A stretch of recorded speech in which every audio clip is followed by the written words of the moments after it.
आज हम लोग फ्रेंड्स बात करेंगे नरेशन की, रिपोर्टेड स्पीच की, जो सीबीएसई बोर्ड एग्जाम में पूछा जाता है। क्या है कि कई बार आप लोगों ने इस चीज़ को पढ़ा है लेकिन बहुत अच्छे से हम लोग चीज़ों को क्लियर नहीं कर पाते, तो मैं ये कह सकता हूँ कि आप इस एक क्वेश्चन से सारे कॉन्सेप्ट को बहुत अच्छे से समझ जाएंगे। आपको बस थोड़ा सा दिमाग लगाना है, लेकिन इसके लिए एक चीज़ का ध्यान रखना, जब तक आपको बेसिक इसका कॉन्सेप्ट क्लियर नहीं है तब तक आप कॉन्वर्सेशन बेस्ड नरेशन को नहीं बना सकते। यहाँ पर क्या लिखा, reported speech conversation based question रहेगा। जैसे आपके सामने बोर्ड पर एक क्वेश्चन मैंने एक लिखा है, पेपर पूरा सेम ऐसे ही देगा और आपको यहाँ जो चीज़ें हैं वो आपको आंसर देना है। जैसे क्या लिखा, साइलोक और ये किसके बीच में कॉन्वर्सेशन हो रहा है, ड्यूक के बीच में। साइलोक ने ड्यूक से कहा, जैसे जब हम आपको पढ़ाते हैं तो हम कंप्लीट सेंटेंस लिख के देते हैं, साइलोक सेड टू ड्यूक। आपको इसको ऐसे ही मान लेना है, साइलोक सेड टू ड्यूक। साइलोक ने ड्यूक से क्या कहा, आई एम अनवेल। ओके, फिर क्या है, Duke said to Shylock what can I do for you sir. समझ रहे बात को कि नहीं समझ रहे? ये चीज़ पेपर आपको इसी अंदाज में देगा। एक कॉन्वर्सेशन है, दो लोगों के बीच में बातचीत है। क्या लिखा, साइलोक ने, अगर मैं इसको आपको रफ में समझाने की कोशिश करूं तो इसका मतलब ये है, साइलोक सेड टू ड्यूक। ठीक है, ये पूरा सेंटेंस बन गया, Shylock said to Duke I am unwell. फिर एक बात, ड्यूक सेड टू साइलोक, ये अंडरस्टूड समझ जाना। What can I do for you sir. Shylock said to Duke will you take me to the doctor, क्या आप मुझे डॉक्टर के पास ले जाओगे। Duke said to Shylock yes sir. इसमें एक चीज़ आप समझ लो, ये Shylock said to Duke, Duke said to Shylock, Shylock said to Duke और ड्यूक सेड टू साइलोक। एक कॉन्वर्सेशन अपन को बनाना है। इससे पेपर को कोई लेना देना नहीं है, पेपर को आपके इसके आगे वाले पार्ट को हल करना चाहिए। ठीक है, ये आपको आ गया तो चीज़ें आ जाएंगी। अब आप यहाँ देखो, इन्होंने इन दो सेंटेंस को मिलाकर के बात की है। इसका मतलब क्या है, साइलोक सेड टू ड्यूक, तो अब आगे लिखा आई एम अनवेल, इसका मतलब है साइलोक सेड टू ड्यूक को हम चेंज करेंगे तो क्या हो जाएगा, साइलोक टोल्ड द ड्यूक हो जाएगा कि नहीं। तो ये पेपर ने आपको लिख के दे दिया, इसमें आपको परेशानी होना। आपको आगे का सेंटेंस बनाना, देखो साइलोक सेड टू ड्यूक हमने लिख दिया, साइलोक टोल्ड द ड्यूक। आप इस सेंटेंस का आंसर दो, आई एम अनवेल, तो आई को चेंज करेंगे हम, साइलोक से फर्स्ट पर्सन है, क्या हो गया, ही। एम को चेंज कर दोगे, वॉज अनवेल। बोलो इतनी बात समझ पा रहे हैं या नहीं। ये आपने फुल स्टॉप लगा दिया। पहला स्टेटमेंट क्लियर हो गया, साइलोक सेड टू ड्यूक था, साइलोक टोल्ड द ड्यूक, यहाँ लिखा ही वॉज अनवेल। अब एक चीज़ तो मिस हो रही, जब ये एडजेक्टिव सेंटेंस है तो यहाँ कंजंक्शन क्या लगाओगे, दैट ही वॉज अनवेल। आपका पहला स्टेटमेंट क्लियर हो। अब आप यहाँ बढ़ोगे, क्या लिखा, द ड्यूक आस्क्ड। देखो ये ड्यूक है, ड्यूक ने पूछा, किससे पूछ रहा, ड्यूक साइलोक से पूछेगा। Duke asked what can I do for you sir. अपन लोगों ने पढ़ा था कि यदि रिपोर्टेड स्पीच में सर या मैडम दिया हो तो सेड या सेड टू के पहले रिस्पेक्टफुल लगाते, लेकिन ये सीबीएसई बोर्ड वाली कुछ नहीं लगा रहा है। ठीक है, तो नहीं लगाने दो। द ड्यूक आस्क्ड, अब आस्क लग गया। रिपोर्टेड स्पीच कहाँ से शुरू हो रही, क्वेश्चन वर्ड से। क्वेश्चन वर्ड खुद ही कंजंक्शन होता, तो हम यहाँ पर सीधा व्हाट लिख देंगे। अगर आप चाहो तो लिख सकते हो, द ड्यूक आस्क्ड हिम, क्या लिख सकते हो, हिम। क्यों, ड्यूक किससे बात कर रहा, साइलोक से। अब साइलोक के लिए प्रोनाउन क्या आ जाएगा, हिम, लेकिन हमने नहीं लिखा।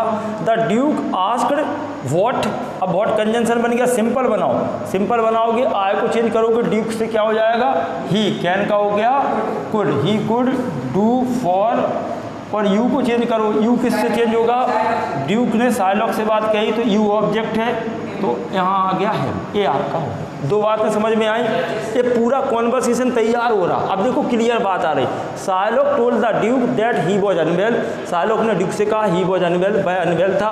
द ड्यूक आस्क्ड, किसने, ड्यूक ने किससे पूछा, साइलोक से, what he could do for him. ठीक है, अब आगे बढ़ो, साइलोक आस्क्ड। अब हमारा ये वाला कंप्लीट हो गया, ये हो गया। साइलोक साइलोक किससे आस्क कर रहा, ड्यूक से। यहाँ देखो रिपोर्टेड स्पीच कहाँ से शुरू हो रही, हेल्पिंग वर्ब से। जब रिपोर्टेड स्पीच हेल्पिंग वर्ब से शुरू होती तो कंजंक्शन क्या लगाते, इफ। करोगे किससे, ड्यूक से। ड्यूक से चेंज किया, सब्जेक्ट है, ही आ गया। ये बिल का हो गया, वुड, ही वुड टेक। अब मी फर्स्ट पर्सन है, मी को चेंज करोगे, साइलोक। साइलोक मतलब ही का ऑब्जेक्ट क्या हो गया, हिम टू द डॉक्टर। बोलो इतने में कोई प्रॉब्लम किसी को, कोई परेशानी, घबराहट, चिंता, कोई दुख दर्द नहीं है। बाकी ये सेंटेंस उन्होंने कंप्लीट लिख के दे दिया। ड्यूक एस आने पर क्या लिख देते हैं हम लोग, रिप्लाइड, और सर आ गया पूरा लिख दिया, the Duke replied in affirmative. S लिखा हो तो लिख देना रिप्लाइड इन अफर्मेटिव, नो लिखा हो तो रिप्लाइड इन नेगेटिव। और सर के लिए ये कोई चीज़ लिख नहीं रहा है, इसलिए सर से नहीं कोई लेना देना नहीं है। लो जी आपका इतना बन गया, आपको 1 नंबर मिल जाएगा। आए इतनी बात समझ में आ रही है, पक्का आ गया। तो ये क्वेश्चन आपका कंप्लीट हो गया। मैं जैसे सीबीएसई बोर्ड क्वेश्चन पुटअप करता है सेम उसी अंदाज में मैं आपको समझा रहा हूँ। तो इस क्वेश्चन से हम लोग समझेंगे, एक कॉन्वर्सेशन है, ठीक है, जिसमें ये वाला जो मैंने ब्लैक से लिखा है इस तरीके से पेपर पूछेगा, और ये जो ब्लू से लिखा है इस तरीके से उसका वो आधा आंसर देगा, आधा आपको आंसर तैयार करना है। तो ये कॉन्वर्सेशन किसके बीच में हो रहा है, दिव्या और आरती के बीच में। तो इसका मतलब आप समझा करो, दिव्या सेड टू आरती, दिव्या ने आरती से क्या कहा, I am planning to buy a car, मैं एक प्लानिंग कर रही हूँ कार को खरीदने का। अब आरती सेड टू दिव्या, क्या, which car do you intend to buy a car, आप कौन सी कार चाहते हैं। Divya said to Aarti, I intend to buy a latest model of any popular company, last में लिखा Aarti it is a wise decision. एक conversation है, ठीक है, इसको हमें यहाँ ये इनकम्प्लीट फॉर्मेट पर लिखा है, इसे पूरा कंप्लीट करके इनडायरेक्ट बनाना है। तो प्योर सीबीएसई बोर्ड का कॉन्सेप्ट है, अगर आप इसको अच्छे से समझते हैं तो आप ये मान लीजिए कि आपको एग्जाम में कोई प्रॉब्लम नहीं होगी, और आप आराम से 4-5 नंबर के जो एक नंबर के क्वेश्चन आएंगे, यानी कि जो 4 या 5 क्वेश्चन आएंगे जिसमें 1-1 नंबर मिलेगा, वो आप आसानी से ले सकते हो। अब इसको समझो, दिव्या सेड टू आरती, ये यहाँ लिखा है दिव्या टोल्ड आरती, एडजेक्टिव सेंटेंस है तो कंजक्शन लग गया दैट। हमें इसको चेंज करना, आई को चेंज किया, दिव्या लड़की है तो हम क्या लिख देंगे, सी, लड़का होता तो ही कर देते। एम को चेंज करो, सी वॉज प्लानिंग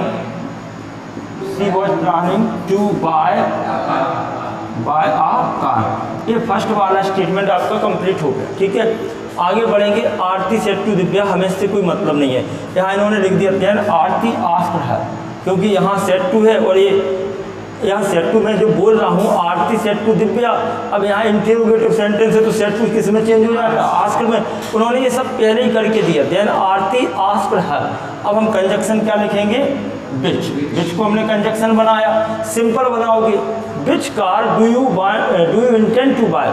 तो यहाँ देखो विच कार आपको पूरा लिखना पड़ेगा, विच कार, ये जब भी विच के साथ में या हाउ मैनी के साथ में नाउन आता है उसे पूरा लिखना है, विच कार। अब यहाँ तक ये लिख दिया, प्रेजेंट इंडेफिनिट होता है, पास्ट इंडेफिनिट में चेंज, इतना आपको मैंने पढ़ाया है। यानी कि ये वही बच्चा समझ सकता है जिसको बेसिक कॉन्सेप्ट नरेशन को का आता है। अगर आपने बेसिक नहीं पढ़ा, जो मैंने आपको क्लासेज में पढ़ा, तो आप यहाँ नहीं बना पाओगे। तो अब आप प्रेजेंट इंडेफिनिट पास्ट इंडेफिनिट में चेंज करो, यू को चेंज करोगे। आरती ने ये बात किससे कही, आरती ने दिव्या से कही, तो यानी कि हर। अब हम यू को हर से चेंज करेंगे, हर का सब्जेक्ट क्या हो गया, सी, और प्रेजेंट इंडेफिनिट पास्ट इंडेफिनिट बदलेगा, डू हट जाएगा, सिंपल बनेगा। यहाँ ये सेंटेंस इंटरोगेटिव है, जब आप प्रेजेंट इंडेफिनिट को पास्ट इंडेफिनिट बदलोगे, क्वेश्चन वर्ड आपका कंजक्शन बन गया, सब्जेक्ट तो पास्ट इंडेफिनिट वर्ब की सेकंड फॉर्म आएगी, इंटेंडेड हो जाएगा। क्या हो जाएगा, intended to buy a car. इतना क्लियर हो गया सबका। अब आप आगे बढ़ो, यहाँ भी उन्होंने लिखा है दिव्या सेड दैट। ये देखो फिर से एडजेक्टिव सेंटेंस आ गया, पहले में एडजेक्टिव था, फिर इंटरोगेटिव, फिर एडजेक्टिव ले लिया। तो ये चीज़ तो उन्होंने लिख के दे दी आपको, तो सरल कर दिया भाई। तो आपने उसने क्या किया, दिव्या सेड दैट। तो अब आप आई को चेंज करोगे दिव्या से, तो क्या हो जाएगा, सी। ये पास्ट इंडेफिनिट है, प्रेजेंट इंडेफिनिट, प्रेजेंट इंडेफिनिट है। अगर पास्ट इंडेफिनिट होता तो इंटेंडेड लिखा होता। I intend to buy a latest model of any popular company, यानी कि मैं जो है किसी भी पॉपुलर कंपनी की एक लेटेस्ट कार को चाहती हूँ।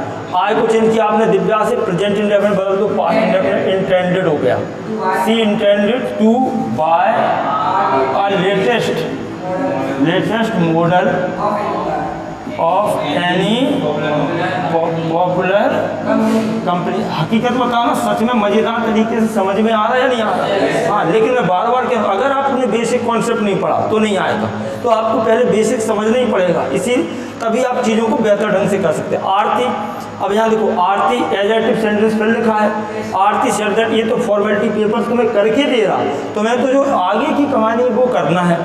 इट, तो इट का इट लिखेंगे, third person no change, it को चेंज कर दो, वॉज आ वाइज डिसीजन। बताएं कहीं किसी को कोई परेशानी। तो आपको अगर बेसिक कॉन्सेप्ट आता है तो आप नरेशन का रिपोर्टेड स्पीच वाला जो पार्ट है बहुत आसानी से अच्छे से कर सकते हैं। और दूसरी बात, ये कॉन्वर्सेशन बेस्ड कोई कठिन नहीं है, इसको एक बार बहुत ही पेशेंस से अच्छे से समझने की ज़रूरत है। अगर आपको ये वीडियो अच्छा लगा तो वीडियो को लाइक शेयर करना, और चैनल पर नए हैं तो चैनल को सब्सक्राइब भी कर लेना। Thank you so much. मस्त रहें, व्यस्त रहें।